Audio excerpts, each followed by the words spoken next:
վստահեի, որ ամբողջ աշխարհը ինձ հետևում է։ Դեպրեսիան իմ դեպրեսիան է, հենց դուրս եկա իմ նորմանը։ Աշխարհը վարձու աշխատող է, որին ես վճարել եմ արդեն իմ դեպրեսիայով։ Դե կախվածության մեջ միշտ բացատրություն կա, ինչի դա պետք։ Ինձ անգամ չեն հարցրել, բալես, ինչ է այդ կատարվում։ Այդ զգացողությունը հաստատ կա, որ ամբողջ աշխարհը քեզ չի հասկանում, այն ինչ որ դու ես գում ոչ մեկ չի կարող զգա, ոչ մեկ չի կարող հասկանալ։ Ինչ շնորհակալություն էին հայտնում նրա համար, որ իրանք հասկացան, որ իրանք մենակ չեն։ Դեպրեսիայի մեջ շատ լավ արժեզրկում է սկսում շրջապատի կողմից։ Վերցնում էի ասեղը, տենց մատերից տակ էի մտցնում, այդ մխկտող ցավը ինձ հաճելի էր, ես ինչ որ բան զգում էի։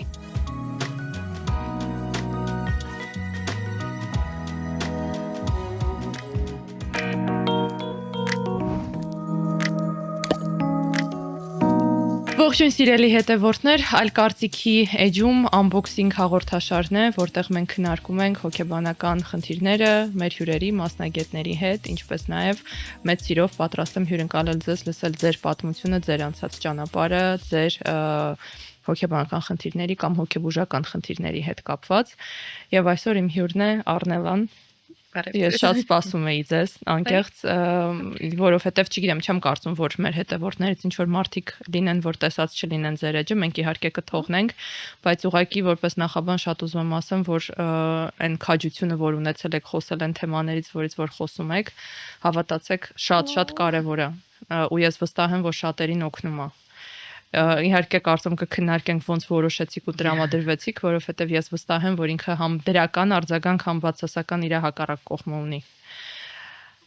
Բացասականը դեռ չեմ տեսել։ Ի նկատի ունեմ այն կոմենտները, որ գրում են խորհուրդների տեսքով չի ազդում, շատ ավելի լավ եմ տանում։ Շատ ավելի լավ, ուղղակի ուզում ասեմ, որ իրոք շատ կարևոր բան եք անում այդ հարցերը բարձրաձայնելով։ Մենք այսօր կփորձենք ձեր օրինակով ուսումնասիրել այն ճանապարհը, որ դուք անցել եք։ Եթե դեմ չեք ճանապարհից։ Եթե դեմ չեք, դրա համար երևի ճիշտ կլինի ուղղակի թողնեմ դուք սկսեք, երբվանից ինչը սկսեց անհանգստացնի։ Դες մանկուց ինչ-որ շատ էքսցենտրիկ երեխա եմ եղել, ու դա վերագրվել է բնավորության։ Ես կապրիզ եմ, ես կամակոր եմ, ես տրավմատիկ եմ, ես շատ եմ սիրում ուշադրության կենտրոնում լինել, ու այդ սաղ ես էի, այդ տրավմատիկն էլ էի ես, այդ պարփակվածն էլ էի ես, այն ուշադրության կենտրոնում եղող, երգող, պարող, թատրոնում խաղացող, ինչ որ այդ ամեն ինչ միաժամանակ անողն էլ էի ես։ Բայց քանի որ չկար որպես այդպեսին սովետական Հայաստանում առավել եւս գիտելիքների բազա, որպեսզի հասկանեն, որ այս երեխու այդ մի բան ինչի, դա վերագրվում էր բնականաբար բնավորության, չնայած նրան, որ իմ առաջին այս ամեն ինչի վերջ դնելու փորձը եղել է 12 տարեկանում, ու դա դեմոնստրացիա չի եղել, այսինքն ես այդ այն հաբերը, որոնք որ խմել եմ, սաղ տեղը տուփը քանդել եմ, սաղ խմել եմ ու հետո թղթերը թափել եմ։ Հակառակ դեպքում, եթե ես ուշադրության կարիք ունենայի, ես մաքսիմում նենց կանեի, որ տեսանելի լինեն այդ թղթերը, որ ինձ ոչ մեկ ինձ գոնե տեսնեն խղճան փրկեն, բայց հիմա հետայացք հասկանում ենք, որ չէ, դա ընդհանրապես դեմոնստրացիա չի եղել։ Դա չգիտեմ ինչա 12 տարեկան երեխու հետ բնականաբար դժվար այնքան լուրջ բաներ լինեն, որ հաղթահարելի չլինեն։ Բայց կար ամեն դեպքում ինչ որ բան, ինչը որ միտք, իրադարձություն։ Քանի որ ես հիմա գիտեմ, որ ունեմ երկբևեռ, ես հասկանում եմ, որ առավել եւս հիմա նայում եմ իմ նախկին ամուսնություններին, խոսել եմ նախկին ամուսնուս հետ, ասում եմ ոնց է իր դիմանում։ Ասում եմ, հա, ես քեզ սաղկյանք ասել եմ, դու երկու տարբեր մարդ ես։ Դու երբ որ լավն էիր աշխարհի ամենալավն էիր, երբ որ դու վատ էիր, դու սատանա էիր դառնում։ Ու պատկերացրեք ինչքան դժվար է զարթնել մարդու հետ, որ ամեն օր ինքը ինչ որ ուրախ է, օթում շպագատ է անում, օթում մկրատ է անում, եկել մի օր զարթնում ես ու ինքը տենց բացակա դեմքով ոչինչ չի ուզում։ Ինքը քեզ հարցնում է ինչ ա եղել, դու էլ չգիտես ինչ ա եղել։ Ու ինքը սկսում է քեզ առաջարկել տարբերակներ։ Կարող է սրանից ես նեղվել, կարող է հեսա քեզ ցավացրել, կարող է հեսա։ Ու քանի որ դու չգիտես ինչն է պատճառը, դու այդ պատճառներից մեկը առաջարկված ընտրում ես, հավատում ես այդ պատճառին, ու սկսում ես իրան մեղադրել, որ դու վատ ես, որովհետև դու չունես պատասխան թե դու ինչ ես վատ։ Ու սկսում ես դրան հավատալ, դա զարգացնել բանկին, այս սարքում մի հատ։ Տենց։ Դե նախանշաններ մանկական դպրոցական բուլինգ, շատ վատ տրավմա մանկական, շատ երկար բժշկիս հետ քննարկում ենք, որ կարա դա լինի նաև գլխի տրավմա եմ ունեցել, այսինքն փոքր ժամանակ ընկել եմ ու ունեցել եմ շլություն, վիրահատվել եմ քանի անգամ, հետո մանկապարտեզում լուսամուտից եմ գցվել, այս երկու ատամներս էին կոտրվել ու այդ էլ շատ երկար պատմություններ, միշտ բժիշկներով էլ, մամայիս որ ասում են մի շաբաթ բժշկի չեք գնացել, բան չի եղել, տենց պատճառներ կային երևի։ Ինչից հետո մասնագիտական միջամտությունը սկսվեց։ Պատերազմից հետո, այսինքն 12 տարեկանից մինչև պատերազմի 20 թիվը մասնագիտական միջամտություն չի եղել։ Դա բնավորություն էր։ Հա, ոչ հոգեբան, ոչ մի բան։ Չէ, դա բնավորություն էր։ Հա, հոգեբան եղել է։ Ես հասկանում էի, որ ես վատ եմ, ծանր եմ, ես գնում էի դիմում էի հոգեբանների, որոնց ուղղակի վճարում էի եւ որևէ հոգեբան չի ասել, բալես, էլ հերիքա դու ստեղ փեշով փող բերես, քո դուրը էս դուրը չի, այն կողքի դուրն է, որտեղ գրածա հոգեբույժ։ Ինձ չեն ուղարկել ու ես հասկանում էի, որ ես անիմաստ եմ գնում, ոչինչով ինձ չի օգնում այդ ամեն ինչը։ Հա, սեանսից դուրս եկար ինչ որ բան մի քիչ թարմացած ես ավելի հարկելից կաթափված ես, որովհետև լիքը բացասական այդ ներսիցդ հանեցիր, տավեցիր, դա օգնում է։ Բայց դա ինչ որ երկարատև չի, օրվա վերջ դու նորից այդ ամեն ինչը ապրում ես, որտեվ տենց է։ Այդ խնդիր էր ինձ համար, որ որևէ մեկը ինձ չի ուղղորդել հոգեբուժի ժամանակին։ Ու դա շարունակում էր դիտվել որպես բնավորություն։ Բնավորություն, քանի որ ես ունեի երիտբևեռ, ես չէի գնում ու ասում ես չգիտեմ ինչա կատարվում։ Ես գնում էի ու վստահ ասում էի ես գիտեմ ինչն է պատճառը։ Ես գիտեմ որ պատճառը այն է որ papas ինձ անտեսում է։ Ու մենք սկսում էինք դա բացել։ Բայց չէ, որ դա պատճառ չէր։ Դա լիքը երեխեք այս աշխարհում մեծացել են առանց papai, առհասարակ առանց papai գոյության, papa չեն ունեցել, որովհետև դեպք է պատահել, միակ աղջիկ երեխեն չեմ, էլի որ առանց papai եմ մեծացել, բայց իմ համար դա մաքսիմալ տրավմա էր։ Դա իմ համար շատ ծանր էր, որովհետև ես անընդհատ ուզում էի գտնել պատճառը, թե ես ինչի եմ վատ։ Ու բնականաբար երբ որ դու փնտրում ես, դու ինչ որ բան գտնում ես։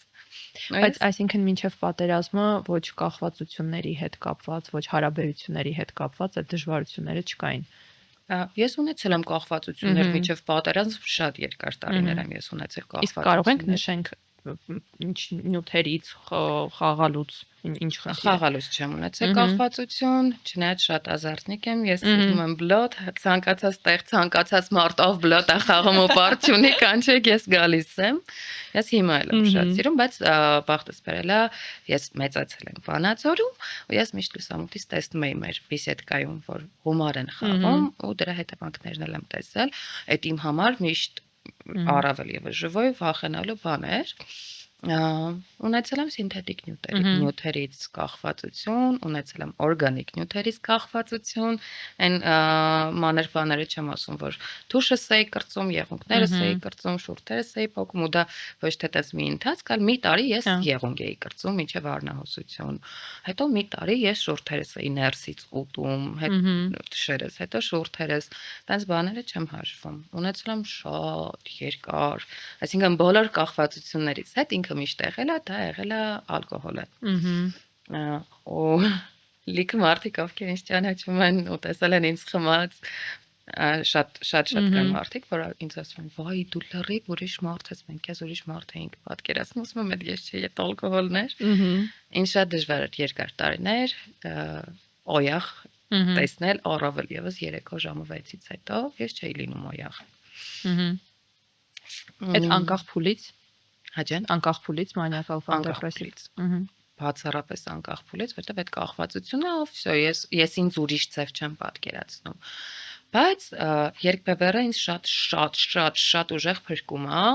որ ես կարողացել եմ ազատվել, որովհետև երբ որ ես լինում եմ բուրըն մանիակալ ֆազայում, ես այնքան լավ եմ, ինձ համար աշխարհը վարձու աշխատողը, որին ես վճարել եմ արդեն իմ դեպրեսիայով, ու ինքը իմ համար է աշխատում։ Ես երդվում եմ ամեն ինչի մակարդակով ինքը իդեալական է աշխատում։ Անցած մանիակալ ֆազայի ժամանակ Ես ընկերուհուս հետ որոշում ենք տուն վարձենք, նա մենք այդ տունը հայտարարությունը, որը արժեր 420,000 դրամ, մենք հասկանում ենք, որ մեր ֆինանսը հերիքում է 350-ի, ես ասում եմ կտա 350-ով, մենք գնում ենք խոսում ենք ու ինքը տալիս է։ Անհնար ոչինչ, ինչ մտքովս անցնում է, կատարվում է։ Դրա համար երկբևեռի խնդիրը Տամանյան շատ սկսում է սիրես։ Սկսում ես խոսապել իրան բուժելուց։ Բայց ինքը նաև ունենում է ինչքան ավելի ծաղկուն մանիա, այնքան ավելի ծաղկուն դեպրեսիա։ Բայց դա մանյան էլ իր հետևանքներն է թողնում, եւ ֆինանսական մեծ կորուստներ, շատ մեծ ֆինանսական կորուստներ եւ շրջապատի մեծ կորուստներ, որովհետեւ երբ որ քեզ տեսնում են ինչ որ օй դու ֆիերվերկես, մարդիկ ես իրանց չեմ մեղադրում, մարդիկ ունակ չեն սիրել մարդուն ամեն ձև։ Մարդիկ սիրում են այս ձևեչկա ֆիերվերկին, հետո իր մոտ վատ է ամեն ինչ։ Ու իրանք չեն ուզում դրա հետ համակ, իրանք չեն ուզում դա տեսնեն։ Ու իմ բախտը բերել է ես մարդկանցից կախվածություն չունեմ ու բարի ճանապարհ եմ մաղթում մեծ սիրով, բայց ամեն դեպքում հա լիքը մարդկանց դա շատ ուժեղ ցավացնում է, երբ որ հարազատանում ես ինչ որ մեկի հետ քո մանիակալ ֆազայում, ու քո դեպրեսիվ ֆազայի ժամանակ դու դառնում ես իրենց համար բեռ։ Հայրիկա քո խնդիրները բան, բայց դու չես բողոքում։ Դու ուղղակի չես, դու ուղղակի պարկած պատալոգին ես նայում, իսկ իրանք չեն հասկանում ոնց երեք դու մեր հետ դժում էիր։ Առաջի օրն էլ մենք մի շաբաթ առաջ, չգիտեմ, ալյաս էինք խաղում ու դու ամենալավն էիր խաղում։ Հիմա մենք քեզ ուր կանչում ենք, դու չես գալիս։ Դու մեզնից նեղացել ես։ Ես կորցրել եմ շատ մտերիմ մարդ, որը իրան սխալ է պահել իմ մանիակալ ֆազայում ու ես իրան ասել եմ, ես սենց բաները չեմ հանդուրժում։ Իհարկե չեմ կարծում, որ այդ քայլն էր պատճառը, որ ինձ մոտ սկսեց դեպրեսիա, ինքը տենց շատ հանկարծակի եկավ ու վերագրվեց դա սենց։ Դու նենց ես անում, որ ես ինձ մեղավոր զգամ, նենց մտերիմ աղջիկ էր, ընկերուհի։ Նենց ես անում, որ ես ինձ մեղավոր զգամ, այս թաթերական ներկայացումը նեղացել ես, նստի խոսենք։ Այս ինչա փակվել ես, ոչ շփվում ես, ոչ բան, ուզում ես ինձ դրանով ինչ-որ բան ապացուցես, ու ես չեմ կարողանում խոսեմ անգամ, ուժ չունեմ խոսեմ, ես հասկանում եմ, որ թե ես ասեմ A, այդ A-ից կգա հեկեկանք։ Ես ոչինչ չեմ ասում, ես ուղղակի վերմակը քաշում եմ գլխիս, լուր արգում եմ, ինքը տենց գալիս է ինչ-որ բաներ, տեքստեր ասում։ Հա, ցավոք մանիայի մեջ քննադատություն այդքան չկա, բայց դեպրեսիայի մեջ շատ լավ արժեզրկում է սկսում շրջապատի կողմից։ Հավաքի քեզ մեծ աղջիկ ես տրամադրությունից դուրս գա, հա, 2 օր հետո կանցնի, ամուսնացի կանցնի, կողակից գտի կանցնի։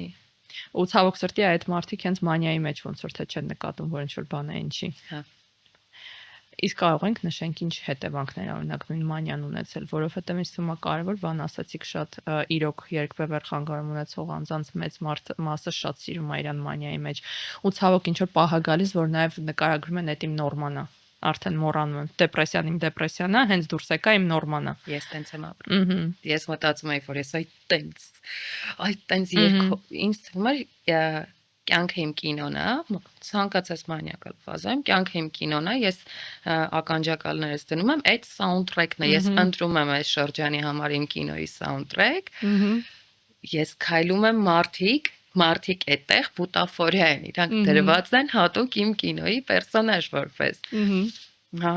ու այդ ժամանակ ես թվում է, որ փողը անվերջ է։ Ինքը չունի վերջանալու ֆունկցիա, որտեղ մանիայի ընթացքում ինքը չի վերջանում, ես չգիտեմ դա ոնց է։ Ինքը ինչ որ տեղից հայտնվում է, նո ինչ որ տեղից չէ, դու գնում ես վարկ ես վերցնում։ Դու գնում ես վարկ ես վերցնում, որովհետև դու կարծում ես, որ դու գտել ես քո կյանքի այն ամենազիլ պրիզվանյան, դու ծնվել ես այս բանի համար։ Օրինակ ես հերթական մանիակալ էպիզոդներից մեկի ընթացքում ես ծնվել էի, որ լինեի նկարչուհի։ Ես գնացի շատ մեծ գումար ծախսեցի առակ կտավներ, գրունտեր, ցանկացած տեսակի վրձիններ, 100 տեսակի ներկեր, ես շեդևրալ նկարներ եմ արել։ Հիմա ես ուղղակի չգիտեմ դրանք ինչի համար են իմ տանը։ Ես դրած եմ, որտեղ ափսոս է թափել։ Ես մտածում էի, որ ես ծնվել եմ լինեմ նկարչուհի, մի ընթացք ես մտածում էի, որ ես ծնվել եմ, որ լինեմ հաղորդավարուհի, ես արեցի իմ պրոյեկտը, ես շատ մեծ գումարներ ծախսեցի, պատմում էի։ Հետո գալիս է դեպրեսիան ու դու հասկանում ես, որ դու անիմաստ ես ծնվել ու իզուր։ Այս ամեն ինչը սա քո մասին չի, ու այդ կինոն քո նկարածը չէր, ու այդ կինոն իսկական չէր, ու այդ կինոյի ռեժիսորը շատ վատն էր, ասենք Սարիկ Անդրեասյանն է քո կինոն նկարել։ Տենց Իսկ դեպրեսիայի մեջ առանց դեղորայքի դեռ հələ մինչև 20 թիվը հասնելով ո՞նց ա եղել։ կախվածություններ։ Հմ, Առաջին ինձ մոտ սենց է, առաջին մի քանի օր ես ուղղակի ֆիզիկապես անօնակ եմ։ Ես չեմ կարողանում քայլել, բարիս բուն իմաստով, այսինքն ֆիզիկապես ես չեմ կարողանում դա անել, մարմինս կրկված է, ես ուզում եմ ուղղակի կուչ կամ ֆոզի էմբրիոնը մաքսիմալ մուտ լինի։ Հետո 3 օր հետո ես արդեն կարողանում եմ ինչ-որ բաներ անել։ Մի շաբաթ հետո ես կարողանում եմ անգամ ձևական շփտալ։ Այդ իմ մոտ շատ լավ է ստացվում։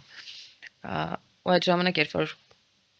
այդ աբիդան է, երբ որ դու չես հասկանում քո հետ ինչա կատարվում, դու սկսում ես քեզ մեղադրել։ Ախր երեք իմ կյանքը լրիվ նույնն էր։ Ես լավ էի։ Ես լավ էի, ես էս էի ուզում, այն էի ուզում, իմ օրը չէր հերիքում, որպեսզի ես իրականացնեմ այն ամեն ինչը, ինչ ես այդ օրվա համար գծել եմ։ Դրա համար ես չէի էլ քնում։ Այսինքն ոչ թե դրա համար, ես չէի էլ քնում ու ինձ թվում էր, որ ես դրա համար չեմ քնում, որ սաղ հասցնեմ։ Որտեղ կյանքը իդեալական է, ու լիքը պլաններ կան ու մա պետք քունը։ Հա, Սոն для слабаков այդ ժամանակ։ հաստատ։ Ես անգամ երկար տենց մի հատ տեքստ ունեմ, տենց բարբերաբար ինչ որ գրքանման ինչ որ բան եմ գրում։ Այդ իմ 18-19 տարեկանների քնի մասին իմ տենց ենթադրություններն էր, թե ինչի համար вообще պետք է կյանքիդ կեսը դու քնես, երբ որ կյանքը այսքան վառ է ու լավ է։ Չես հասցնի ապրել։ Ու հետո գալիս է դեպրեսիան, ու այդ ամբողջ չքնածը սկսում ես քնես։ Սկսում ես քնել ու չես հասկանում։ Երեք նույն կյանքն էր, ոչինչ չի եղել իմ հետ, ոչ մեկ ինչ չի ասել, աշկիդ վերևը ունք կա, չնայած լիքը մարդ ասել է, բայց դու շան տեղ չես դրել այդ ամեն ինչը։ Այսօր ինչի եմ ես սենց, ինչ եմ դա ես միշտ այդ սենց եմ հասկանում, ով չի նստել, ով չի հասկանում ինչա կատարվում, ու նստել է անգամ ոչ ամերիկանսկի, ցանկացած այդ գորկաները, պատկերացնում ես այդ վերելքը ու հետո դու ընկնում ես։ Ու այդ ընկնելը դու չգիտես երբ է վերջանալու, այդ ժամանակ դու մտածում ես, որ ինքը չի էլ վերջանալու։ Արագանում է։ Ու դու անընդհատ այդ այստեղի այդ անկման, ոնց է որ իջնում ես, ինչ ես զգում, այդ անկումը դու անընդհատ զգում ես ու դու մի հատ կարուսելի վրա ես, որի անջատելու կնոպկեն դու չգիտես որտեղ է, իրան ինչ որ մեկը տենց հողի տակ թաքցրել է, դու չգիտես ոնց դա անջատես։ Ու քեզ թվում է դու սաղ կյանք այդ տենց ընկնելու ես, ու դու չես ուզում այդ։ Դու ուզում ես արդեն ընկնես, մեռնես կներեք արտահայտությանս համար, բայց սա բրցնի։ Հասնես հատակին, շղկաս, բայց բրցնի այս զգացողությունը։ Հետո գալիս է Մանյան, գալիս է Գիֆամանյան, գալիս է Մանյան, իրանք այնքան լավն են, այնքան սիրուն են, ու դու չես հիշում ինչա կատարվում քո հետ, երբ որ դու ընկնում ես։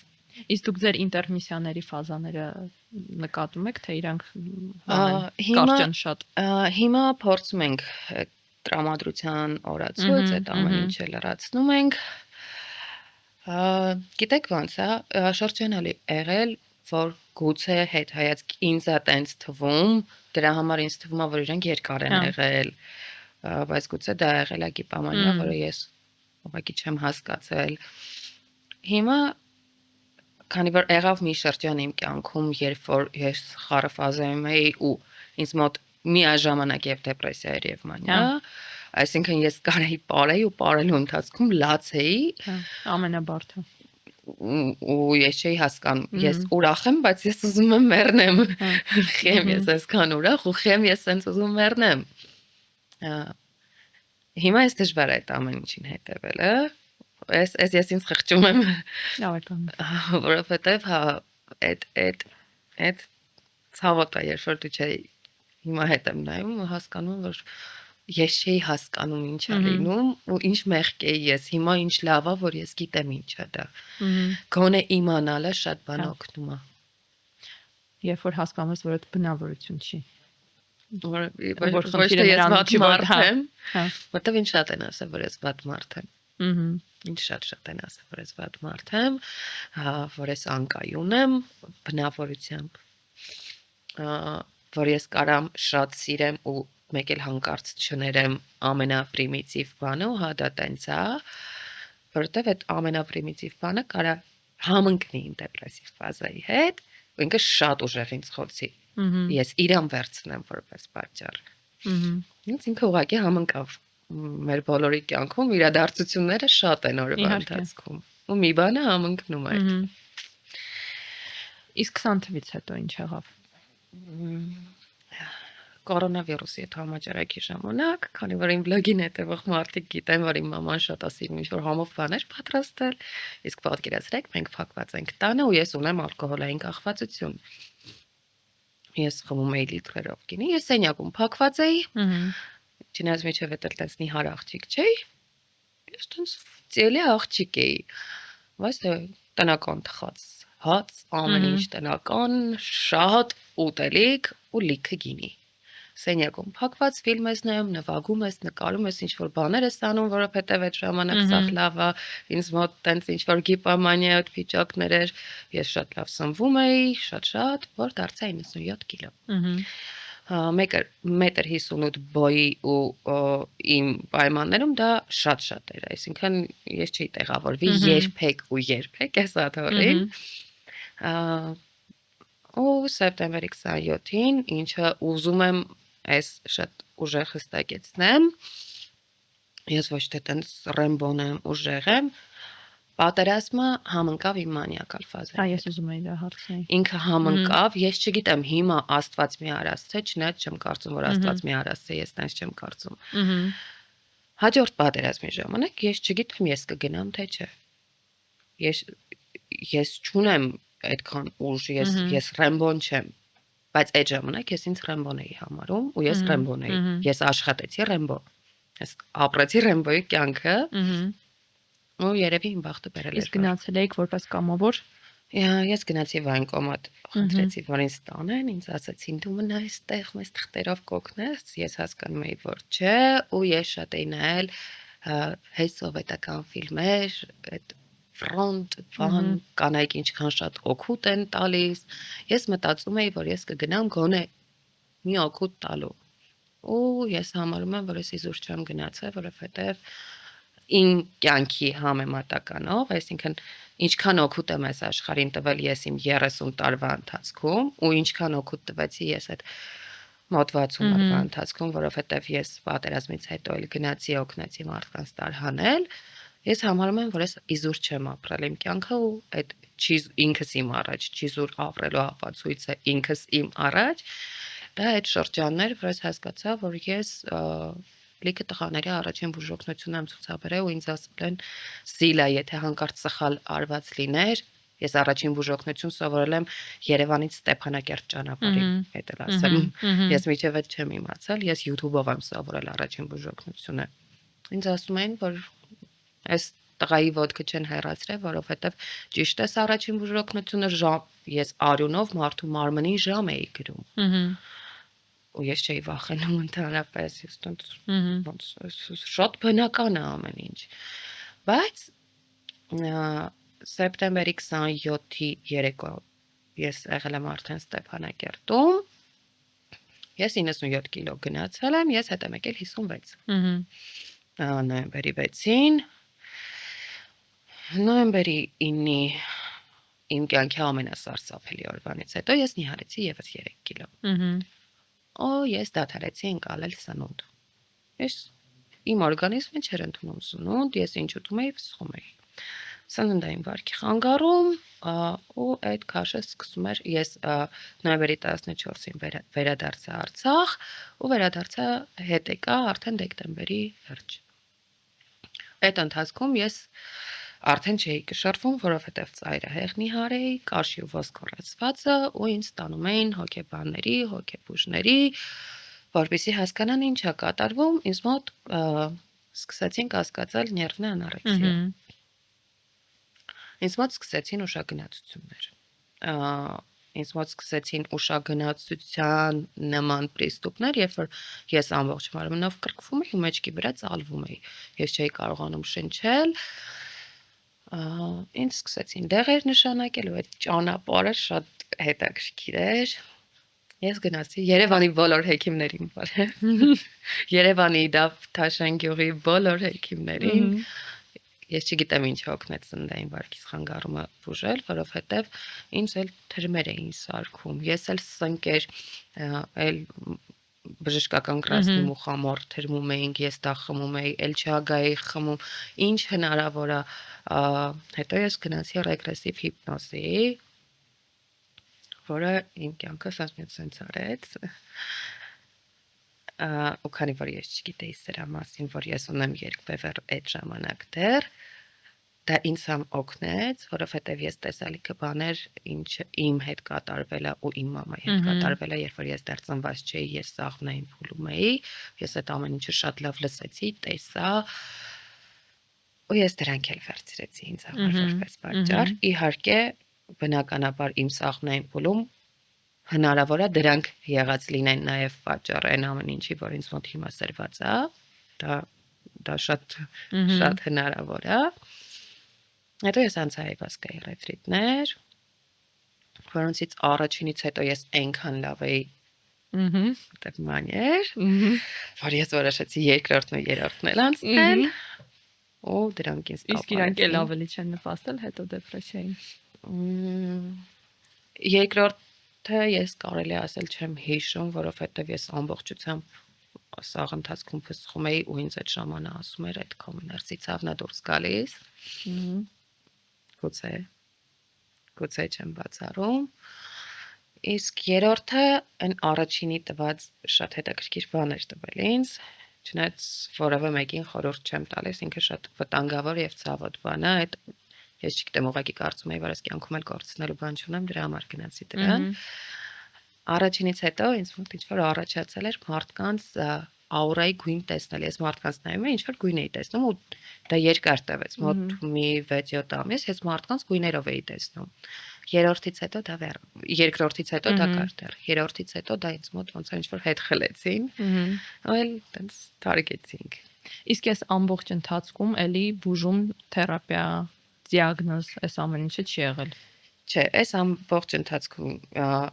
ես անցել եմ հակադեպրեսանտային բուժում, ինչի, որովհետև մեր հայ հիասքանչ մասնագետներից շատերը, իհարկե ես բոլորի մոտ չեմ գնացել, որպեսզի տենց հասան բոլորը, բայց շատերի մոտ եմ գնացել, որոնք չեն մտածել անգամ,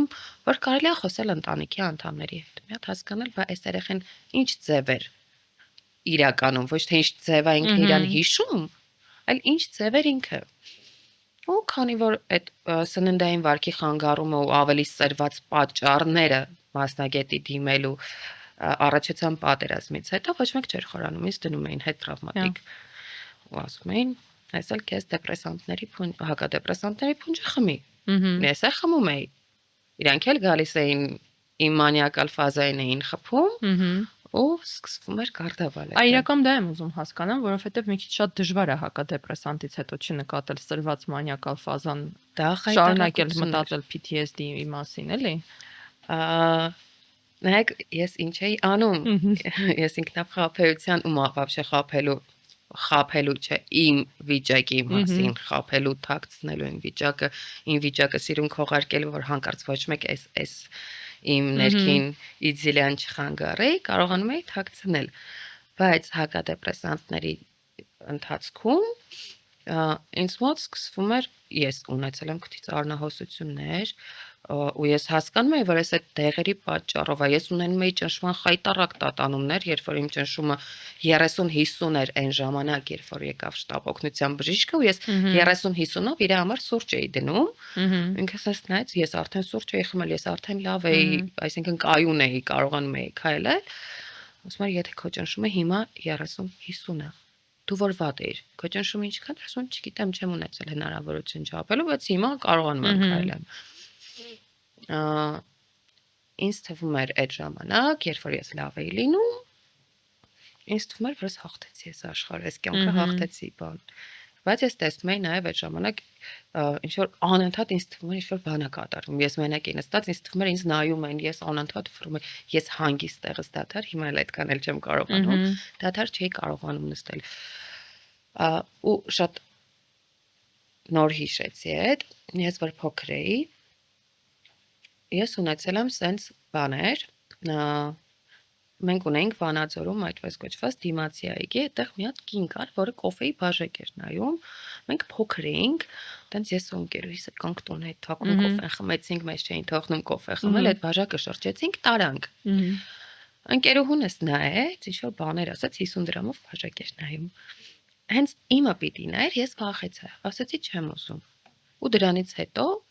ես անընդհատ տեսնում էի տարեց մարդկանց, որ դասից գալիս է, այդ մարդը բռնում էր ձեռքից, ինձ ասում էր դու մեռնելու ես։ Իսկ թվում էր այդ կինը ինձ անիծել է։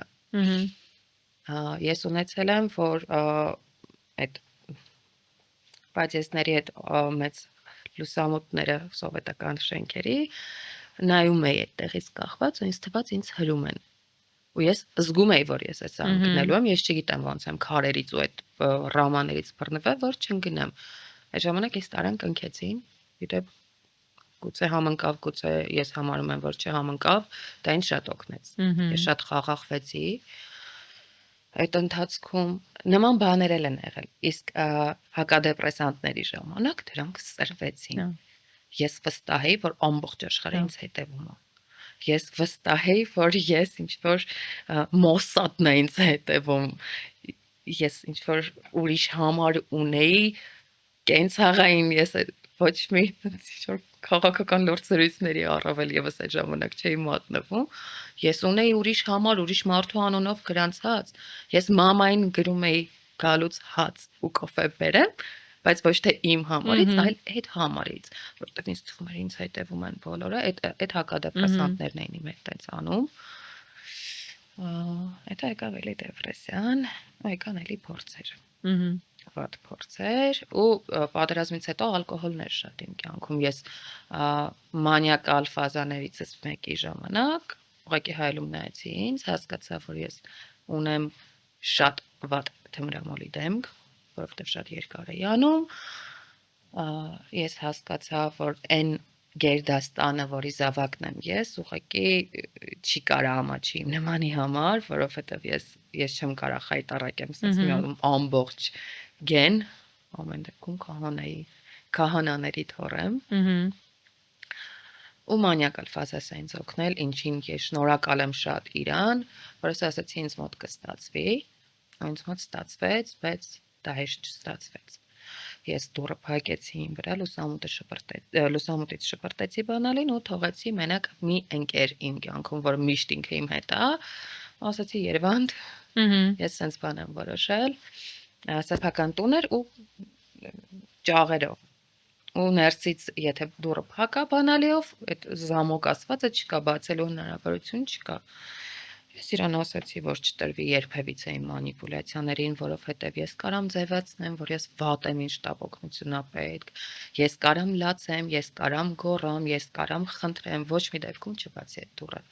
Ինքը գալիս էր ճաղերի հետևից, ինքը այս կողմից, ես այն կողմից, մենք իրար հետ ծխում էինք, ինքը ինձ հաց էր բերում, մեկ ծաղիկ էր բերում ճաղերից թողնում, մենք շփվում էինք իրար հետ, այդ պատը մեզ բաժանում էր։ Շատ երկար ժամանակ ես մնացի, մինչև այն պահը, երբ որ ես հասկացա, որ ես կարամ տնից դուրս գամ ու չվազեմ ոչ միտեղ։ Այդքանի օր տևեց։ Իմ հիշելով, ինքը 60-ից ավել էր, իմ հիշելով մոտ 80 քանի, բայց քանի որ այդ ժամանակ не до этого было, մտքովս էլ անգամ չէր ասում, ես չգիտեի էլ հետոն ինչա լինելու, որովհետև էի օրերով հաշվեի։ Այդ ժամանակ իմ օրերը սաղ կաշը էին, ոչ օր, ոչ ամսաթիվ, ես չեմ հիշում, բայց բավական երկար էր։ Ես գիտեք ուղղակի մի բանի վրա շատ կուզեմ ուշադրություն դարձնենք, այս ամբողջ ընթացքում մասնագիտական օգնություն ձեզ չի առաջարկվել, որովհետև կախվածության հետ մնալ տետատետ, ինչ որ 80 ուղղակի ուզում հասամ, իսկ այդ մտքերը, օրինակ նույն ռեգրեսի, նույն այվասկայի, իրանք ավելի ձեր համար ընդունելի են եղել որպես ընտրություն, քան մասնագիտական, թե ինչ որ հիասթափված եք եղել, թե վախեցել եք։ Այն որ ես գնացել եմ ու շատ փող եմ տվել ու ինձ ոչ մեկ չի օգնել, այդ եմ ասում, իջև այդ շրջանը ես շատ հոգեբանների եմ դիմել։ Հոգեբուժության մասին իմ պատկերացումներն են եղել նաև սխալ։ Ինձ թվացել է, որ հոգեբուժի դիմումն հասարակության համար վտանգ է, որ մարդիկ ես եղել եմ այս հասարակության մի մասը, որը բնականաբար այն թվերին առավել եւս չի ունեցել գոնե չնչին պատկերացում ոնց է աշխատում հոգեբուժությունը ու հայտնվում էր որ հոգեբուժները այս Սևանի հոգեբուժարանում են որտեղ մարդկանց տանում են կոնկրետ փակելու նպատակով ու բնականաբար ես չէի ուզում ինչ-որ մեկը փակի նո չեմ Իսկ այդ ամեն ինչը ամեն դեպքում եղել է փորձ կարգավորելու նույն այդ այվասկան ռեգրեսը չէ հասկանալու հասկանալ ես ուզում եի հասկանալ իմ հետ ինչա Իսկ ձևակերպումը նենց էր որ իմ հետ ինչ որ բաներ են չի ձևակերպումը սենց էր որ իմ կյանքում այնքան շատ վատ բաներ ա եղել որ ես ուզում եմ կարողանամ դրանց տակից դուրս գամ ու լավ ապրեմ ուրախ ապրեմ նենց ոնց ես կարողանում եմ ապրել ես շատ հաճախ շատ երջանիկ եմ լինում ես ուզում եմ այդ երջանկությունս միշտ լինի ես կարողանամ այդ այն շրջանները երբ որ ինձ մոտ դեպրեսիա էր ինձ թվում էր որ ես ուղակի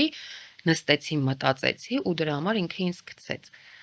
ու դրա համար պետք է դրա մասին այնքան շատ մտածել որ դա մարսեմ այդ մտածելը ընդհանրապես որևէ բանի հետ կապ չուներ իմ դեպքում ես ուզում էի սաղքյանք լինեի մանիակալ ֆազայում ասում Իսկ երբ հայտնվեցին արդեն մասնագետները պատերազմից հետո երբ որ ինձ սկսեցին բուժել հակադեպրեսանտներով դիմեցի տարբեր բժիշկների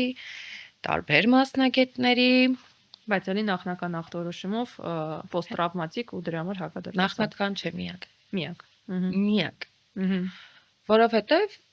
բալես երբ սկսեց կոմոդ վայ ինչ եղավ դե ես էլ էի մտածում որ այս իմ նիհարելը այս իմ սննդից հրաժարվելը որտեվ այդ բան իմ համար դա էր խնդիր ես սոված էի ես ուզում էի ուտել ես անգամ հոտ էի քաշում որ զգում էի կներեք Իսկ ուղակի հստակության համար, որովհետև շատ հաճախ նաև այցելուները սիրում են թաքցնեն ձեր անամնեզը, կախվածությունների, ինքնավնասումների, այդ ամեն ինչը եղել է, որ մինչև 20 թիվ այնտեղ լիքը բան կա մինչև 20 թիվ հասնելը։ Ինձ անգամ չեն հարցրել, բալես, ինչ է այդ կատարվում։ Ես մտածում եմ, որ ես մոռանում եմ այն ամեն ինչը որ եղել է, որովհետև ինձ թվում էր այդ պահի իմ գլխավոր խնդիրը այդ էր։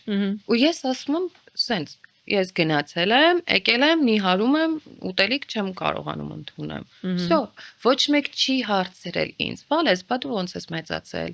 Կյանքդ ինչպիսին է եղել։ Ցանկացած հոգեբանի դիմելիս ես պատմում էի այն պատմությունները, ոչ թե խաբում էի։ Ինձ այսօր անհանգստացում։ Հիշում։ Ես ընդհանրապես վերջերս ես սաղքյանք չեմ սիրել իմ ծնունդը։ Ես ատել եմ այդ օրը։ Ընդհանրապես վերջերս ասելով մոտ մի 7-8 ամիս առաջ թերապևտիս հետ աշխատանքի ընթացքում ես հիշեցի ինչ եմ ես ատում իմ ծնունդը։ Երբ որ ես սովորում էի Վանաձորում, ես ունեի միակ դասընկեր, ում հետ ես մտերիմ էի, դա իմ ընկեր Նարեկն էր։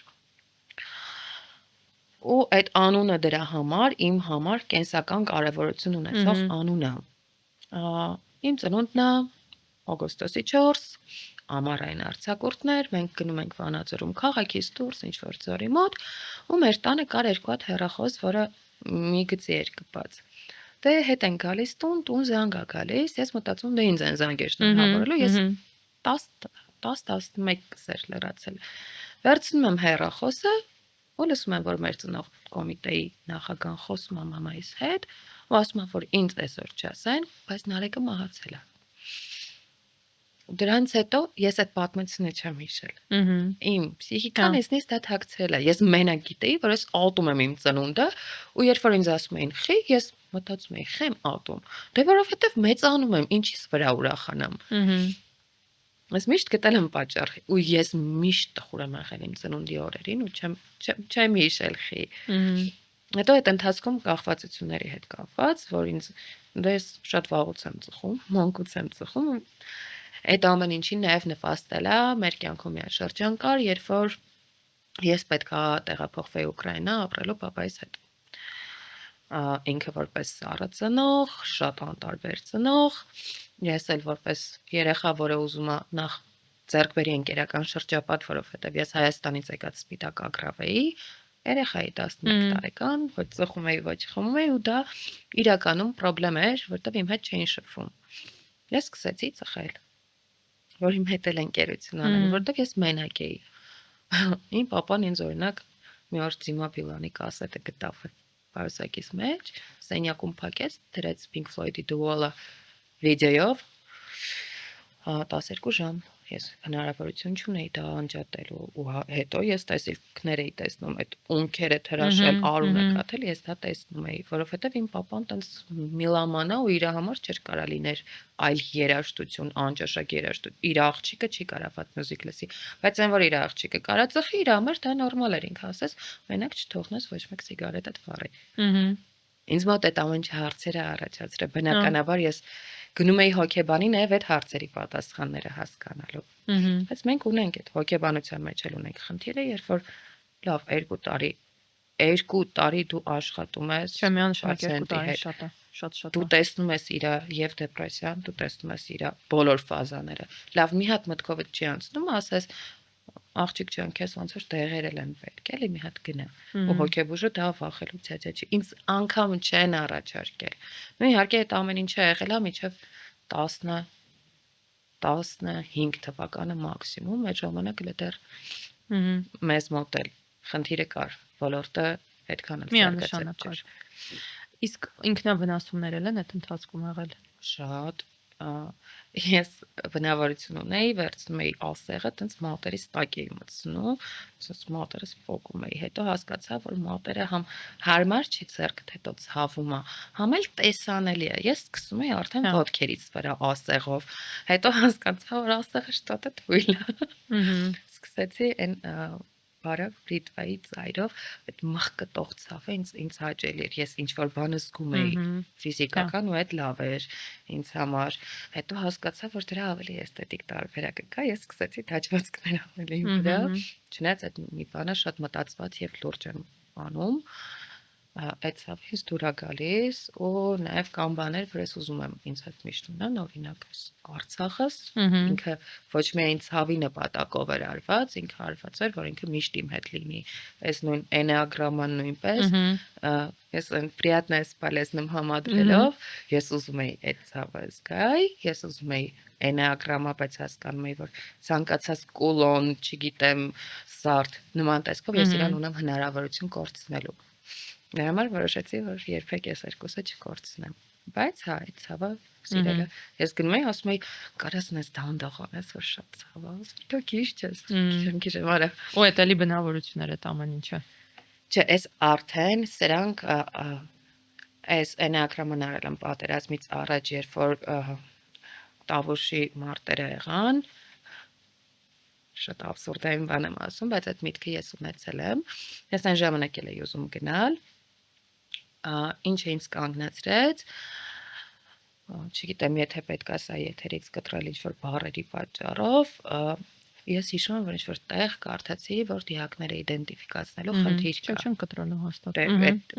հա ես հասկացա որ իդենտիֆիկացնելու խնդիր կա ու ես արագ գնացի դեռ մարտերի ժամանակ էր գնացի որ ունենամ տատու որ եթե բան լինի ինձ հեշտ իդենտիֆիկացնեն այս արվել է այդ նպատակով Այս մեկը արվել է 2023-ի սեպտեմբերի 16-ն էր, երբ որ ես զգացի, որ ինչ-որ բան է կատարվում։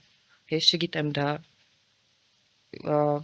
այս գիպնոթերապևտս ասում է, որ դա ոչինչի հետ կապ չունի, ես ունեմ ներքուստ դա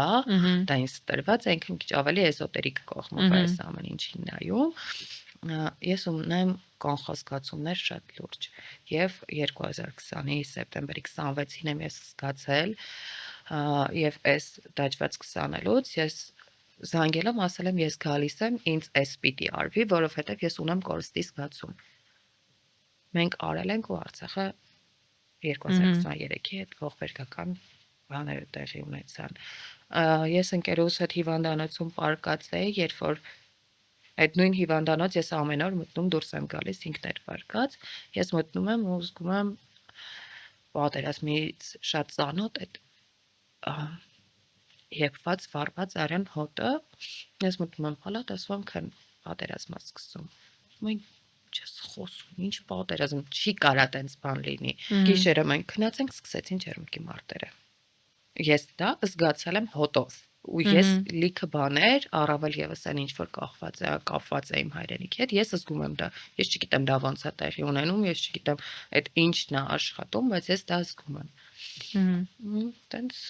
Իսկ երկբևեռի դիագնոզը երբ հայտնվեց։ Ինչից հետո։ Երկբևեռի դիագնոզը ինձ առաջարկեցին ընկերներս շատ լավ թերապևտ։ Ասացին, արի ինքը ռուս է, ինքը ապրում է Մոսկվայում, ինքը on-line չի աշխատում, ընկերներս շատ ռեսուրս, ժամանակ, ծանոթություն, լիքը բան խառնեցին, որ իրան համոզեն իմ հետ աշխատի։ Իրանք վճարեցին, ինձ ասացին դու ոչ մի բանի հետ կորդ չունես։ Դու ուղակի խոսա իր հետ, դուք պայմանավորվեք, ուղակի շփվեք։ Դա 2025-ի օգոստոսն էր։ Այսինքն ընդամենը մի տարի առաջ։ Հա, տարի էլ չկա։ Տարի էլ չէ, օգոստոսը չէ, կներեք, օգոստոսը չէր, մայիսն էր։ Ասում են հետը շփվի։ Ասում եմ լավ։ Ես իր զանգում եմ, ինքը ասում է ես չեմ վերցնում on-line, որովհետև ինքը այնտեղ ունի կլինիկա, ինչ որ ինքը տենց ուրիշ ձև զբաղվում է, ինքը շատ լավ մասնագետ է, բայց ինքը չունի Instagram-յան էջ, տարիքով մեծ մարդ է։ Ես իրեն սկսում եմ խոսել, շփվել, ինքը ասում է բալես։ Կամոց սաղ բարդ է։ Մենք երկար պիտի աշխատենք։ Բայց դու ինձ պետք է խոստանաս, որ այդ ճանապարհին ինչ էլ լինի, դու չես փախնելու ինձնից։ Կամ մենք մտնում ենք դրա մեջ, ես քեզ տալիս եմ իմ ժամանակը, ինչը շատ թանկ է, ես իմ հանգստի ժամանակից եմ քեզ տալիս։ Ես չունեմ աշխատանքային ժամ։ Ես քեզ տալիս եմ այլևս, այդքան աշխատելուցս հետո իմ հանգստից ժամ։ Ես իրան դա խոստանում եմ ու մենք սկսում ենք աշխատել։ Հետո ինքը առաջարկում է, որ մամայիս հետ շփվի։ Դա էլ է տեղի ունենում։ Անցնում է եւս ժամանակ, ինքը տեսնում է ինձ դեպրեսիվ ֆազայի ժամանակ մենք ծանոթանում ենք, մանիակալ ֆազայի ժամանակ, այդ ընթացքում ինքը ինձ տալիս է տրամադրության սանդղակ լրացնելու առաջադրանք, ես ամբողջ շաբաթվա ընթացքում ինչ-որ էմոցիաների բանն էի լրացնում իր համար, մայիս-հունիս, Այդ դուք արդեն եւի կոգնիտիվ վարքային մասնագետի մոտ եք եղել։ Հենց իր մոտ եմ եղել հոգեթերապևտը, Ինչ ուղղվածությունով էր աշխատում, որտեվ նման է ուղղակի կոգնիտիվ варքայինի, դրա համար եմ ասում։ Я не знаю, он общая психотерапия у него. Ինքը ուղարկում է Telegram-ով ինչ որ բաներ, նմուշներ, ասում է, այստեղ սկսի լրացնել, ասում եմ, хорошо. Մայիսին ինքը մենք ծանոթանում ենք, երբ որ ինձ մոտ դեպրեսիա է ու մի անգամից մանիա ենք մտնում իրար հետ։ Ու հուլիսի վերջ ինձ մոտ սկսում է ամենածանր դեպրեսիան։ Ոնց էր ես երազում էի գնալ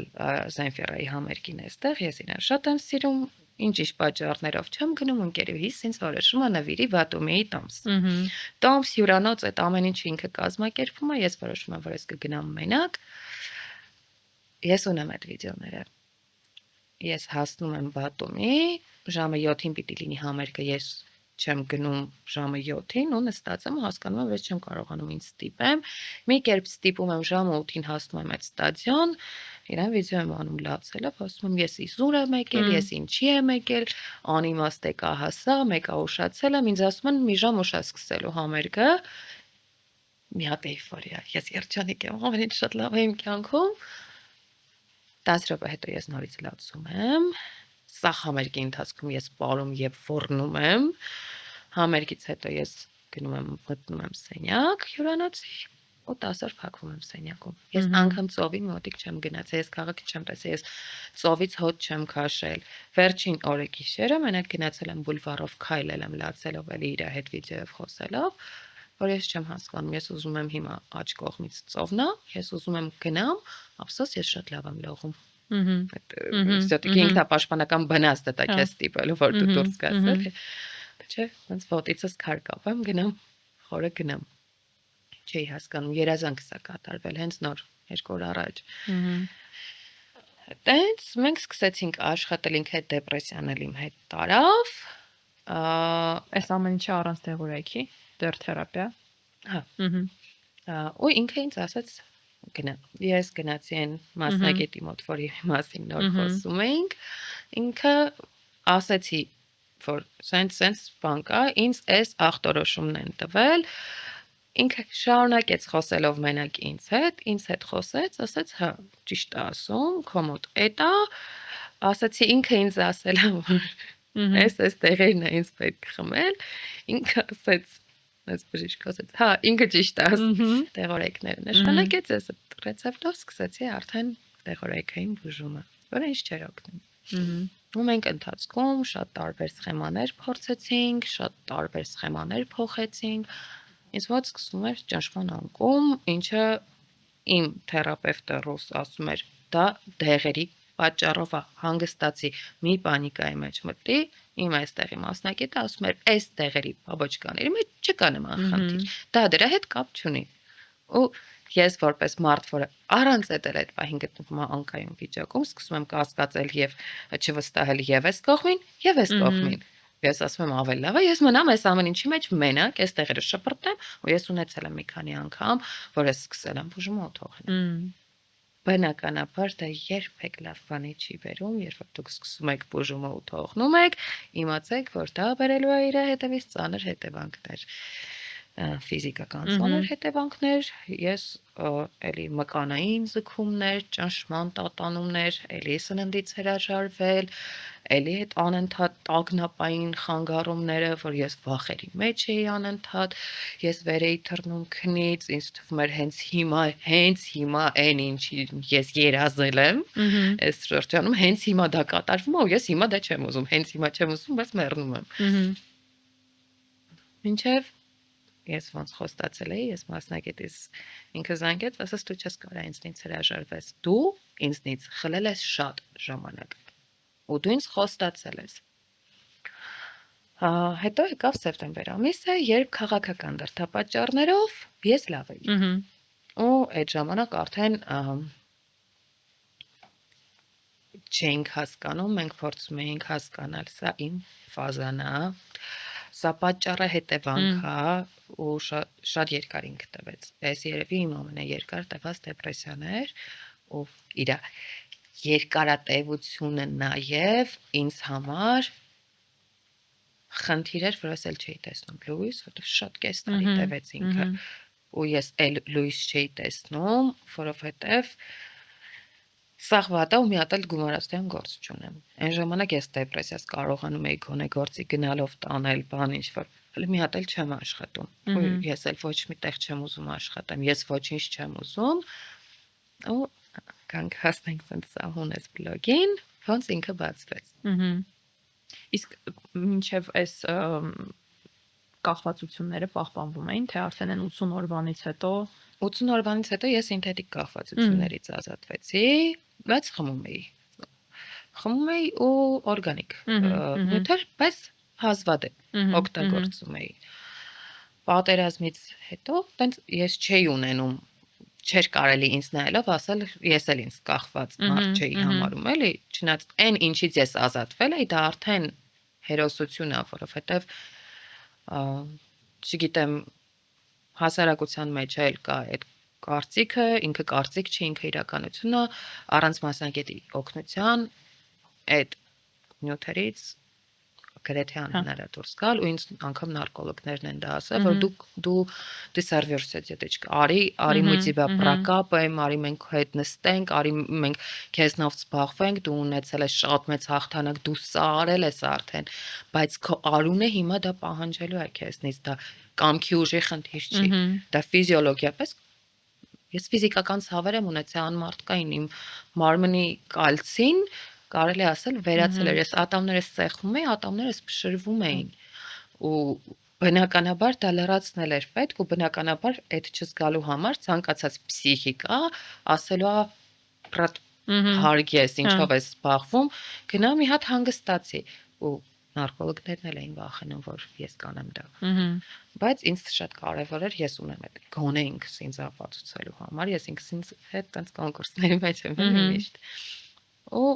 այն, որ ինձ մոտ ստացվեց, դա բնավ ցուցիչ չի, որ բոլորի մոտ կարա ստացվի, չէ։ Ինձ օգնել է իմ երկբևեռը։ Ինձ օգնել է, որ ես հայտնվել եմ այն ֆազայում, որ ես առանց այդ էլ երջանիկ էի, ու այդ ընթացքը հետ ինձ օգուտ է տվել։ Եթե դա ես որոշումս կայացնեի դեպրեսիվ ֆազայի ժամանակ, ֆիք թե ինձ մոտ դա կստացվեր։ Չէր ստացվի։ Այդ ինձ օգնել է։ Հիմա բոլորը չի որ ունեն ու բոլորի մոտ չի որ համընկնում այդ որոշումը այդ ֆազայի հետ։ Ես ուղղակի ուզում հասկանամ, որ ասում եք ամենաերկար դեպրեսիվ ֆազաներ դրա մեջ եղել է օգտագործումը արդեն թե չէ։ Չէ, 2020 թվականից հետո ես 2 տարի շատ վատ էի խմում, ես խմում էի մենակ ալկոհոլ։ Այն սինթետիկ նյութերը ես թարգել եմ 2013 թվականին։ Բայց այդ ընթացքում ես ալկոհոլ օգտագործում էի ու օրգանիկ նյութեր էի օգտագործում։ 2020 թվականից սկսեց Վակ Խանելյանի Միրական, որովհետև ես խմում էի շատ, ես խմում էի ամեն օր, ես խմում էի անդադար։ Այն քանակությունը, որը ես ներս էի անում, մենակ դրա հաշվին ես կարեի շատ մեծ չաղ լինեի, որտեվ այդքանը պետք է իմ մեջ տեղավորվեր։ Բայց ես չէի չաղանում, ես նիհարում էի։ Ես սպառվում էի, այն որ օրի ես սպառվում էի, ես օգտագործում էի եւ գարեջուր, որը համալվում է, որ ինքը համել իբր թե ես կամում էի, որ ախորժակը բացվի։ Տենց է, որ տնական թթիողին ախորժակ է բացում բան։ Գարեջուրը ախորժակը, այ գարեջուրի հետ այս բաները որ ուտես, Դա կախվածության մեջ միշտ բացատրություն կա ինչի դա պետք։ Ես շատ էի խմում, մինչև ես արեցի շատ վատ բաներ։ Ուղղակի մի օր առավոտը զարթնեցի ու հասկացա, որ ես ինձ շատ մտերիմ ու շատ կարևոր մարդկանց շատ ուժեղ նեղացրել եմ, որովհետև ես անադեկվատ վիճակում եմ եղել։ Ու էլի այստեղ ինձ օգնության է գալիս իմ գենը, իմ գերդաստանը, որս հետևն եմ, ասում եմ, չի կարա այս գերդաստանի երեխեն իմ համար։ Եթե ես կողքից մեկը դա ասեր, դա իմ համար տրիգեր էր լինելու, ես ինատու էի դա անելու։ Երբ որ ես եմ դա գիտակցել, որ ես չեմ ուզում Տեր Բաղդասարյանների թոռը, մեկ էլ ծորը, չէ, այս սխալ ավարտը։ Շատ սխալ ավարտա ու ես ուղղակի կանգնեցի, եկա մայն ասացի, մաման տան շատ նեղացած դեմքով նստած էր, դե այդ ժամանակ դեռ չգիտեինք։ Մաման շատ հաճախ էր ինձնից նեղանում, շատ հաճախ մեր մոտ խնդիր կար իրար հասկանալու։ Գնացի ասացի խոստանում եմ, կյանքում չեմ խմելու։ Բան ասաց չես կարա տենց բան մի խոստացի ինձ ասի լավ կոնե 3 տարի 3 տարի հաստատ չեմ խմի մենք եկանք այդ 3 տարվա պայմանավորվածությանը ու դա ինձ նույնպես օգնեց որտեվ երբ որ դու որոշում ես ինչ որ բան թարգել ընդմիշտ ցանկացած պահի դու կարաս կոտրվես իրական կախվածությունների հետ աշխատանքն իրենց բացարձակ չի ենթադրում այդ պայմանավորվածություններն ու որոշումները որ դա մշտական է Ամեն հաջորդ օրվա մեջ ուղղակի որոշում ան նորից կայացվում։ Ինձ օգնեց այն, որ ես deadline եմ դնում իմ վրա, ասում օրինակ 3 տարի։ Ալկոհոլը հիմա որոշել եմ 3 տարի, ցանկացած բահի իհարկե ես մարդ եմ, որով ունի դեռ այդ կախվածությունը, ես ունեմ այդ ցանկությունը մինչև հիմա։ Ես 3 հարսանիքի ես ուզում էի լայք էի բոլորի պես, բայց իհարկե չեմ խմել։ Ու երբ որ ասում եմ խմեմ, հետո ասում եմ, հոլով 2 տարի 3 ամիս դու դիմացել ես հիմա, բան չի մնացել տակը, 9 ամիս բանա մնացել, այդ էլ դիմացի։ Իսկ երբ որ դա մշտական լիներ իմ ուղեղում, ես ասելու էի հենց հիմա 2 բաժակ խմում եմ։ Ես այնքան վատ էի, որ ինձ սիրելի թերապևտը, որի հետ էլ չեմ կարող աշխատել, որովհետև մեր պայմանավորվածությունը մինչև մարտ ամիսն էր, մենք մինչև մարտի վերջ աշխատեցինք, ինքը ինձ էլի տվեց այդ ժամանակը։ Ուղղակի ինքը չունի ժամանակ, ինքը ի սկզբանե ասել էր ես չունեմ ժամանակ, հետո ինձ ինչ որ ժամանակ անց ասաց ես մենակ մինչև մարտ կարամ քո հետ աշխատեմ, սկսենք փնտրել քեզ նոր մասնագետ։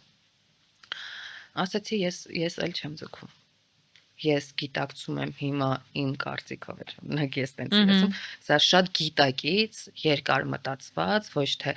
պահի աստեցության տակ որոշումը, որ հենց հիմա գնամ գծվեմ, ես ուզում եմ շատ սիրուն կազմակերպեմ այդ ամեն ինչը, ես ուզում եմ այս աշխարհից գնամ, էլ չեմ ձգում։ Ասաց շատ լավ բան է, արի անենք։ Ուզում ես, ես քեզ չեմ ասում, չէ՞, իդեալական մանիպուլատոր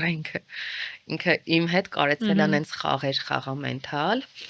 ասեց անում ենք։ Մենք օրը որոշել ենք իրար հետ։ Ասում եմ, բայց մի պայմանով եմ ես քեզ դա տալիս այդ թույլտվությունը, դու հիմա շատ վատ ես։ Բացի հեռախոսը, սա քո առաջադրանքն է։ Ու սկսի մարդկանց պատմել քո հետ ինչա կատարվում։ Պատմի իրանց, ու երբ որ դու դա անես, իրանք կտեսնեն գոնե այդ ճանապարհը, որ այս վիճակից մարդիկ սա են անում։ իրանց մտերիմների նկատմամբ գոնե այլևս ավելի հոգատար ու ուշադիր կլինեն այդ կլիշե բառերով չեն ոչնչացնի իրանց փսիխիկան ավելի գոնե մի օգուտ տուր իսկ ես հետքանք ես օգտակար լինելու ես աշխարհում գոնե մի օգտակար բան լինելու ցկտման աղջիկս ասում եմ հա եթե դուք տեսել եք այդ առաջի վիդեոն ես լացած աչքերով ուղղակի բացում եմ ուղղակի դնում եմ ուղղակի սկսում եմ խոսել առանց տեքստի նախապես որոշված ուղղակի բացում եմ սկսում եմ խոսել ու ապրում եմ առավոտյան կյանքիս ամենամեծ զարմանքը երբ որ հասկանում եմ թե ինչ ռեզոնանս է ինքը ստացել ինչքան մարդը դա կոմենտել ու ինչքան մարդը անձնական նամակ գրել ու ես հասկացա որ ես մենակ չեմ ու ինչ շնորհակալություն էին հայտնում նրա համար որ իրանք հասկացան որ իրանք մենակ չեն որովհետև առավել եւս դեպրեսիայում գտնվող մարդուն թվում է որ ամբողջ աշխարհը իր ինքը աշխարհի համար գոյություն չունի ինքը առանձին ինչ-որ բան կենսական համակարգը որը աշխարհից կտրված է ու իրապես էլ ոչ մեկ չի ցավում իրապես էլ ոչ մեկ չի ապրում ու իրան ոչ մեկ այս աշխարհում չի հասկանա ու այդ մանիպուլյացիան իմ թերապևտի աշխատեց 10-ից 16 հիմա ընդունված է ասել որովհետև ինքը բռնել էր որ ես օգտակար լինելու կարիք ունեմ ու ինձ սկսեցին դիմել ծնողներ որ իմ տղան այս նույն խնդիրն ունի նույն խնդիրը ասելով ինքը տնից դուրս չի գալիս ինքը ոչինչ չի անում ինքը չի լողանում ես ամիսներով չեմ լողացել ես չեմ տակցնում տա ես չեմ լողացել ամիսներով դեպրեսիան տենց է ինձ ծանր դեպրեսիան տենց է ինձ գալիս էին սենյակում մաման շորերս հանում էր հագնում էր սրբիչը իսկ գալիս էին գրկում էին ու ես ասում եի հա ախպեր ալարում եմ ինձ գրկեք տարեք լողացրեք եթե ձեզ դա պետք է ինձ պետք չի ինձ գրկում տանում լողացնում էին սրբիչը փաթաթում էին բերում էին սենյակ մաման էլի գալիս շորերս հագցնում էր ես սկսեցի մարդկանց հետ շփվել ու հասկանալ որ այս խնդիրը համատարած է որ մենք ունենք խայտառակ մեծ խնդիր հասարակության մեջ հոգեբուժին դիմելու վախ չէ ինչ կասեն իմ մասին թքած թե ով ինչ կասի ձեր մասին եթե դուք գոյություն ունեք այս աշխարհում ավելի լավ է ձեր մասին խոսեն ոնց ուզում են բայց դուք լինեք միանշանակ որտեղ դեպրեսիան կյանքին վտանգ սպառնացող հիվանդություն է հավանական լետալ ավարտով եթե դու քո հետ ոչինչ չես անում սրտանոթային խանգարումները կակ մինիմում կոմոդ առաջանում են որտեղ այդ անընդհատ էս ու անընդհատ հասարակության մոտ թաքցնել որ դու վատ ես որովհետև քեզ գալու են հարցնեն ինչ ա եղել իսկ դու այդ ինչ ա եղելի պատասխանը չունես գումարած դրան ամեն մեկը իր խնդիրը ունի ումա պետք իմ խնդիրները դրա համար կան մասնագետներ դուք ճիշտ եք ոչ մեկին ձեր խնդիրները պետք չեն կան մասնագետներ որոնց պետք են ձեր խնդիրները կակ մինիմում իրանք եւս մեկ խնդրի լուծման տարբերակ են հորինում ու այդ աշխատում է իհարկե ոչ մեկ չի ասում որ երբ որ դու գնում ես հոգեբուժի ասես գնում ես ինքը տեղը նշանակում է ու դու բուժվում ես դա շատ դժվար ու երկար ճանապարհ է դա կարան լինեն բուժման տարատեսակ սխեմաներ որոնք չեն աշխատի կամ շատ վատ աշխատեն հակառակ աշխատեն բայց դա չի նշանակում որ ճանապարհի կեսից կարելի է հանձնվել ոչ մի դեպրեսիա ես հիմա ինձ եմ էլի ասում ոչ մի դեպրեսիա քեզ չի կարա ստիպի այդ ճանապարհից հետ կանգնել իսկ հիմա ինչ կետում եք ձեր գնահատմամբ գնում եմ դեպի մանյա ի նկատի ունեմ բուժման ճանապարհին զգում եք որ ճիշտ տեղում եք թերապիայի առումով զգում եմ որ ճիշտ տեղում եմ տեղային բուժումս չէ ինքը ոչ մի ձև դեռ չենք գտնում մենք իրան ինչքան էլ դոզիրովկա ենք փոխում ինչ անում ենք ինչ հորինում ենք չէ բայց այդ ընթացքում ինձ փրկում է թերապիան այսինքն եթե այս չօգներ մի հատ էլ թերապիայի բացակայություն լիներ ես չգիտեմ ինչ կլիներ իսկ թերապիան հիմա ստաբիլ է ամեն շաբաթ 2 անգամ մենք տենց ակտիվ ենք դե հա այսպես փուլում միանշանակ ակտիվ է պետք իսկ օրինակ եթե հնարավորություն ունենայիք հետ գնայիք այն ոչ թե ստանդարտ հարցը ինչ կասեիք ձեզ 18 տարեկանում այ ուղղակի ինչն եք համարում որ կետից սկսած ուրիշ ձև պիտի գնար Գիտեք ինչն է խնդիրը, ես որ հետ եմ գնում, ես հասկանում եմ ինչ հասարակության ու ինչ ժամանակներում է եղել այդ հետը, ու ես չեմ ունեցել հիմիկվա գիտելիքը, ու ընդհանրապես չի եղել հիմիկվա տեղեկացվածության համ աշճանը։ տեղեկացվածությունը չի եղել, համ էլ մասնագետներ չեն եղել։ Լավ, ինչ էի ասելու մամային, ասելու էի մամիս տար պոլիկլինիկայի հոգեբուժի մոտ։ Ինչ պիտի փոխեր։ Այդ օրգանիկ պիտի լիներ նենց ոնց որ եղել է։ Չեն եղել մասնագետներ։ Առավել եւս մենք ապրել ենք Վանաձորում, ուշ պիտի տանեին ինձ հոգեբուժարան։ Իհարկե ես չէի գնա։ Չկար հոգեբանել, չկար հոգեբուժել, չկար։ Իհարկե կային,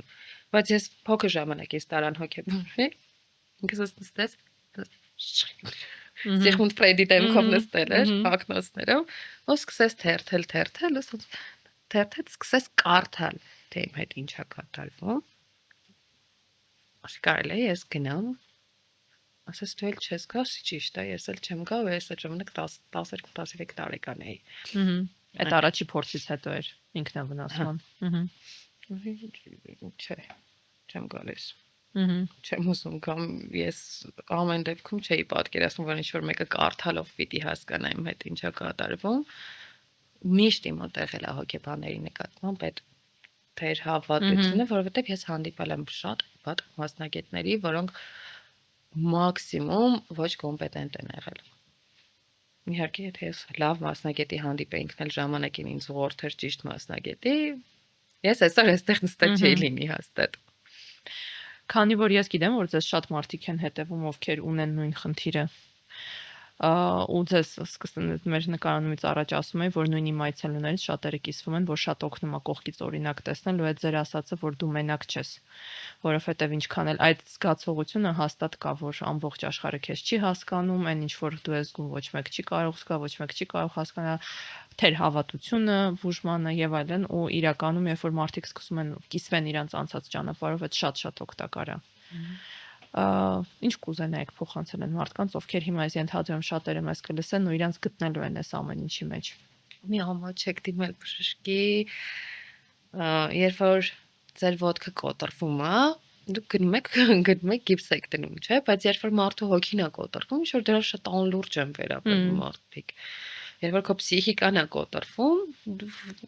դա չի երևում, դա ինչ որ ֆիզիկական շարժումներին X ժամանակ չի խանգարում, մարդիկ չեն գնում։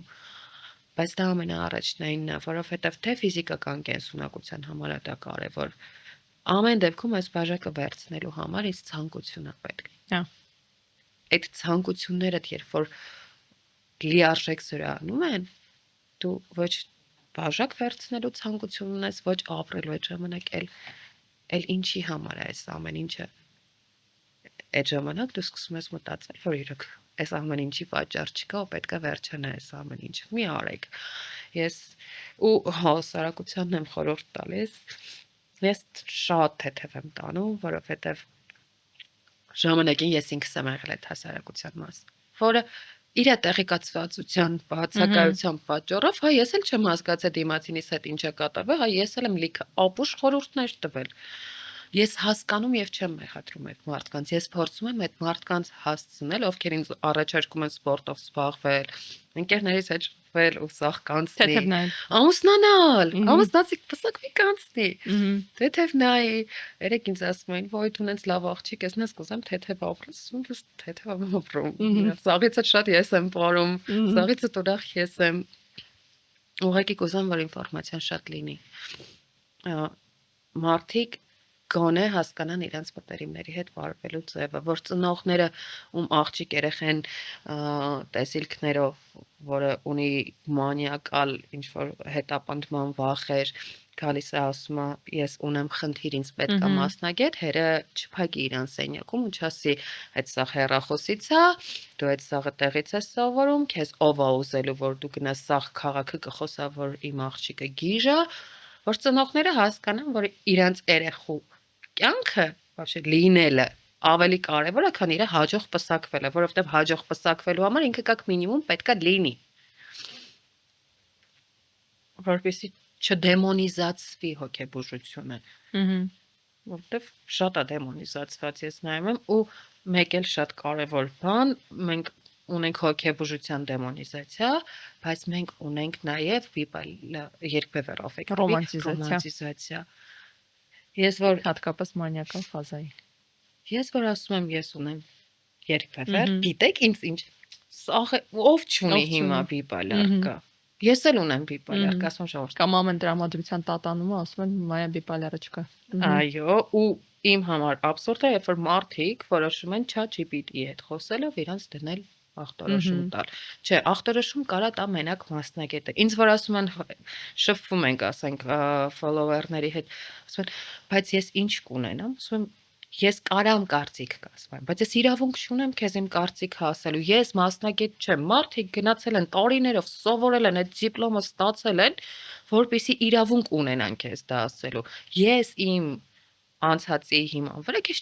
չունեմ իրավունք բան ասելու։ Ես քեզ մի բան ասեմ, դու դնես ChatGPT-ի հետ դրա մասին խոսես, մի հատ էլ որոշես հարցը դնես ձևակերպես, որ իմանաս քանի մարդ է դրանից իր կյանքին վերջ տվել։ Այնա ասա դու ինքդ քո համար հանգիստ ոչխա կպատրաստես, ինձ մի խառնեք, ես չեմ կարա տամ ախտորոշում։ Կամ բժիշկներ, մի ալարեք, այն ես գիտեմ աղջիկ, որ ունի խնդիր, ինքը լրիվ օքեյ է, որ գնա օրինակի համար տա 60,000 դրամ, իրան արդեն ինչ-որ այո, բիժուտերիա, ոսկել չէ, բիժուտերիա։ Բայց ասի, որ բուժման գումար չունի։ Բայց երբ որ ես իրան ասում եմ քույր իմ թանկագին, դու հասկանում ես, չէ՞, որ դու վատ ես, ու ես հասկանում եմ, որ դու 60,000-ով այդ զիբիլ բիժուտերիան առնում ես մենակ այն պատճառով, որ դու ունես խնդիր ու քեզ դրանով դու փորձում ես ինչ-որ պակասդ փակես հոգևոր, չի փրկելու։ Դու գնա մասնագետի։ Սու նորմալ մասնագետի մոտ այդսը 25,000-ից է սկսում։ Ասում հասկանում ես, չէ՞, ինչ թեմայից ենք եկել, 60,000-ով դու առել ես ինչ-որ անիմաստ ականջող։